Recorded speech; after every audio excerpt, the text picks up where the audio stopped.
Well, hello and welcome to Rajya Sabha TV. You're watching Rajya Sabha News with the host Rajat Kane. Here is a look at the top headlines. Rajya Sabha passes motion of thanks on President's address. Over 50 speakers from 25 parties took part in discussion that lasted over 15 hours.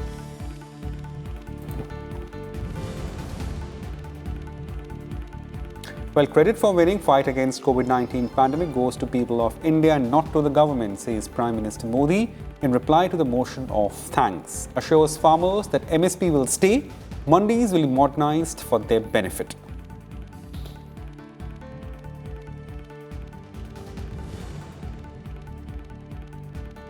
And the Upper House passes Jammu and Kashmir Reorganization Bill 2021. It replaces ordinance promulgated by President last month. Union Minister Hardeep Singh Puri introduces National Capital Territory of Delhi Law Special Provisions Second Amendment Bill 2020-21.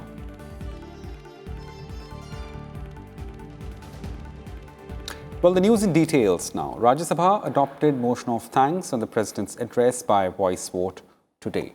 The motion was put to vote after Prime Minister Modi's reply to motion of thanks. The amendment moved by several opposition members were rejected. The marathon debate in Rajya Sabha on the motion of thanks to President's address concluded last week with 50 speakers from 25 political parties taking part in discussion which was spread over 3 days.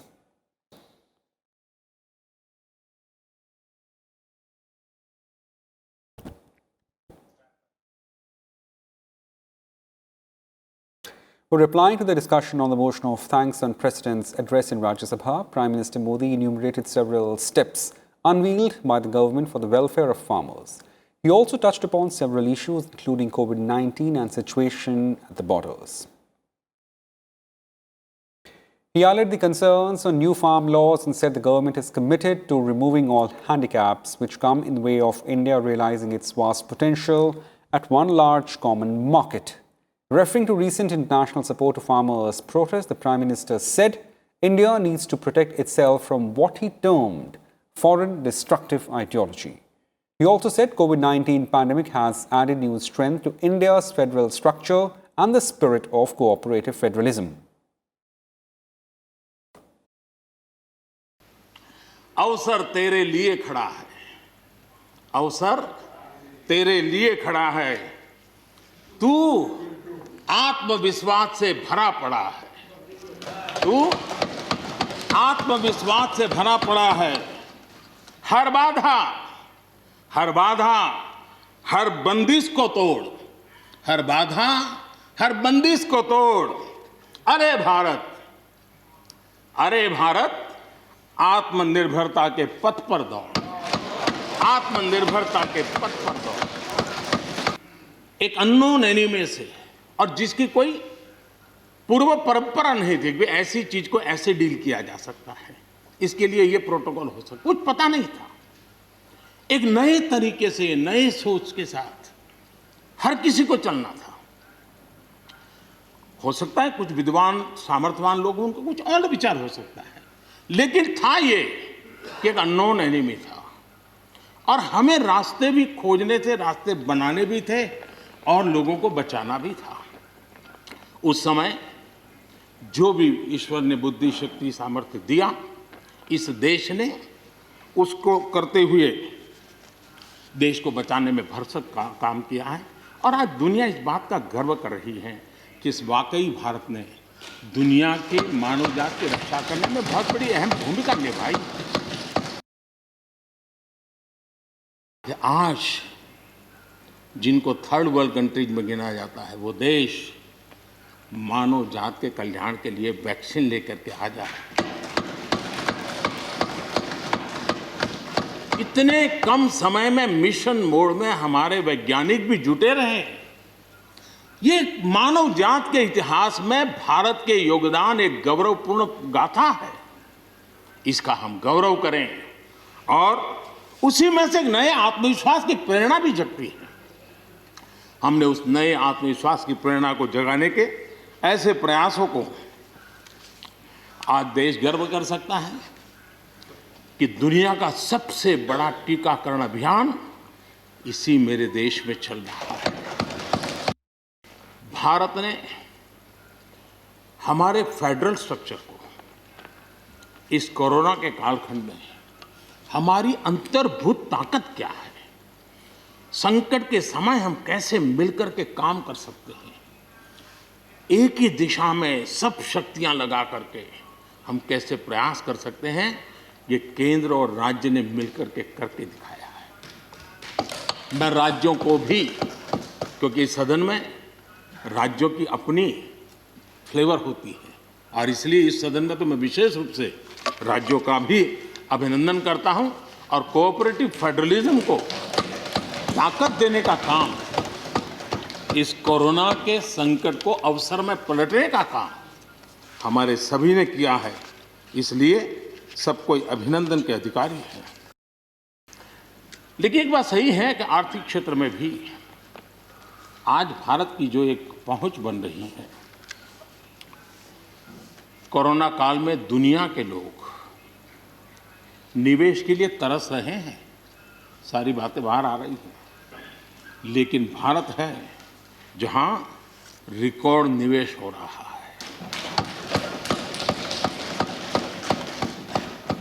सारे तथ्य बता रहे हैं कि अनेक देशों की अर्थस्थिति डामाडोल है, जबकि दुनिया भारत में डबल डिजिट ग्रोथ का अनुमान लगा रही है। एक तरफ निराशा का माहौल है तो हिंदुस्तान में एक आशा की किरण नजर आ रही है। ये दुनिया की तरफ से आवाज उठ रही है। मैं विश्वास दिलाता हूं कि मंडियां अधिक आधुनिक बने, अधिक प्रतिस्पर्धी होगी। इस बार बजट में भी उसके लिए हमने प्रावधान किया है। इतना ही नहीं, एमएसपी है, एमएसपी था, एमएसपी रहेगा। ये सदन की पवित्रता समझे हम। जिन 80 करोड़ से अधिक लोगों को सस्ते में राशन दिया जाता है, वो भी कंटिन्यू रहेगा। इसलिए मेहरबानी करके भ्रम फैलाने के काम में हम न जुड़े, क्योंकि हमको देश ने एक विशिष्ट जिम्मेवारी दी है। एक नया मैं चीज देख रहा हूं, देश प्रगति कर रहा है, हम एफडीआई की बात कर रहे हैं, फॉरेन डायरेक्ट इन्वेस्टमेंट, लेकिन मैं देख रहा हूं इन दिनों एक नया एफडीआई मैदान में आया है।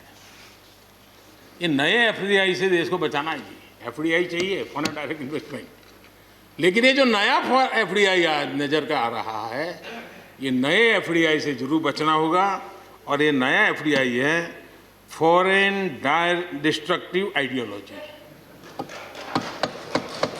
Foreign destructive ideology.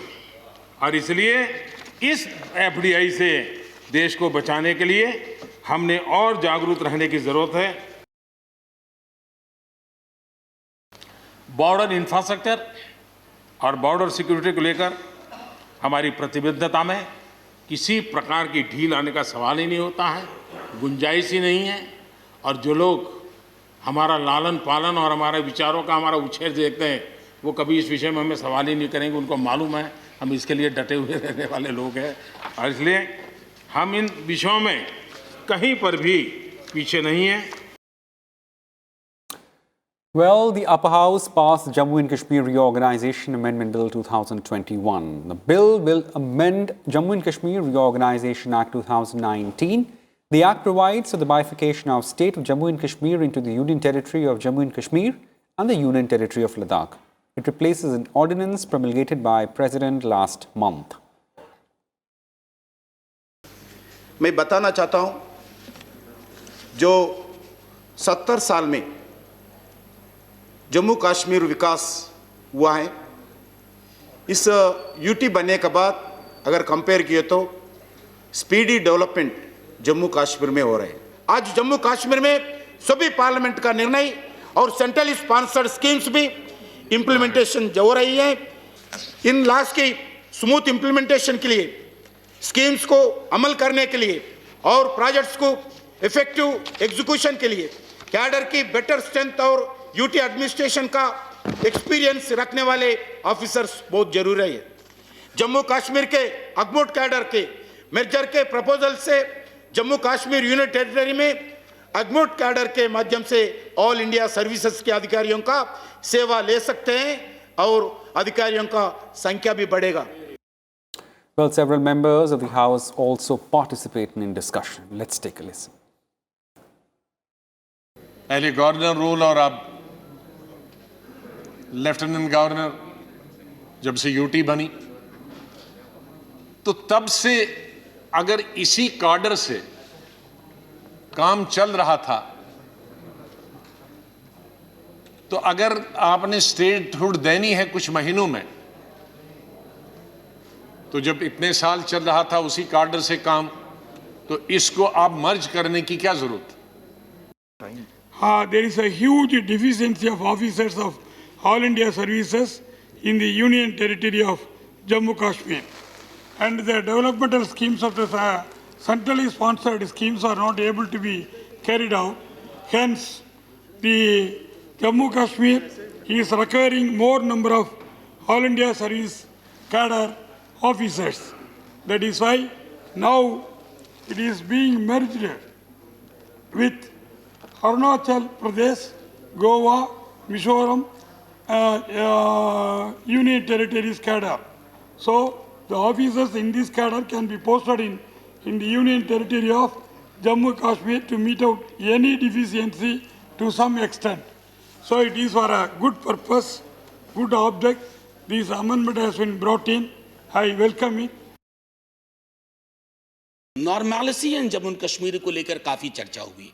सर, नॉर्मैलिसी सिर्फ रेटोरिक नहीं होनी चाहिए, वो रियलिटी में तब्दील होनी चाहिए। मेरा अपना उदाहरण है, हम विपक्ष के कई सांसद जाना चाहते थे, हमें एयरपोर्ट पे रोक दिया गया। बाद में ईयू के सांसद, उनको जाने की इजाज़त दी गई। और आखिरी टिप्पणी ये है कि सर, मिलिटेंसी में रिक्रूटमेंट में क्या बढ़ोतरी हुई है इतने निर्णय के बाद, इस पर भी हमारा ध्यान होना चाहिए। और कश्मीर को नॉर्मल करिए, कश्मीर की नॉर्मैलिटी तथाकथित पूरे देश को न झेलना पड़े, कश्मीर वाली नॉर्मल जो हम हाल के दिनों में देख रहे हैं दिल्ली के बॉर्डर पे, वो ना हो sir. Well, in other legislative business, Union Minister Hardeep Singh Puri introduced the National Capital Territory of Delhi Laws Special Provisions Second Amendment Bill 2021, which aims to amend National Capital Territory of Delhi Laws Special Provisions Second Act 2011. Well, the bill will replace the ordinance promulgated by President Ramnath Kovind in December last year.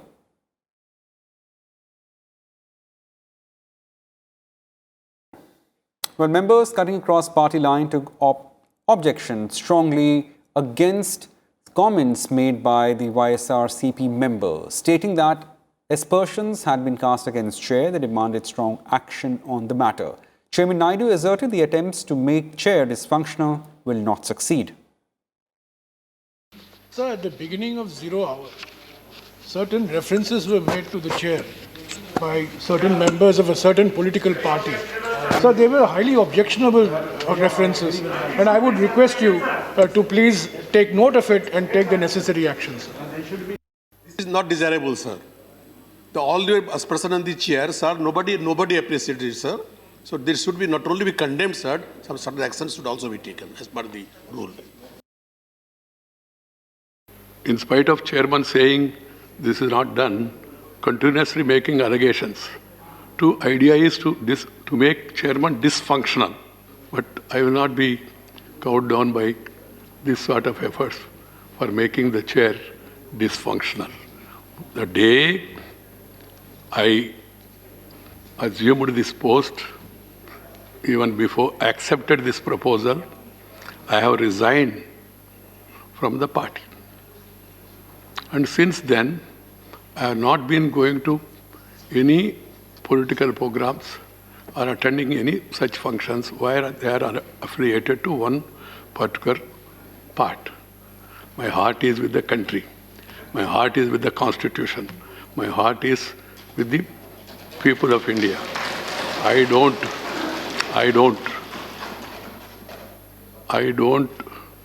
worry about this, but as a human being, normally it pains.